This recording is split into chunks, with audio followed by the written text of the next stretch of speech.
ఈరోజు సాయంత్రం అయితే నేను మా పొలానికి వచ్చేసాను. మరి ఉదయం తీసిపెట్టినటువంటి విత్తనాలు గట్టి మీద పెట్టాము. ఆ గట్టి మీద నుంచి ఇప్పుడు మళ్ళీ నీళ్ళల్లో వేసి అవి మళ్ళీ పూర్తిగా తడిసేంత వరకు ఉండిచ్చి మళ్ళీ తీసి గట్టి మీద పెట్టాలి.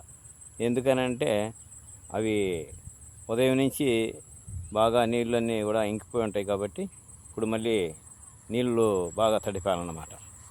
ఇది పరిస్థితి. ఇప్పుడు మనం చూద్దాము. ఈ విత్తనాలు పొద్దున మనం తీసి పోయినాము. ఇప్పుడు మళ్ళీ ఆ విత్తనాలని నీళ్ళల్లో వేస్తాము. నీళ్ళలో వేసి మళ్ళీ తీసి బయట పెడతాం అన్నమాట. అది ఎంతవరకు ఇప్పుడైతే నీళ్ళల్లో మళ్ళీ విత్తనాలు నీళ్ళల్లో తడిపి మళ్ళీ ఈ వాటన గాలి పోకుండా శుభ్రంగా కప్పేసాం అన్నమాట.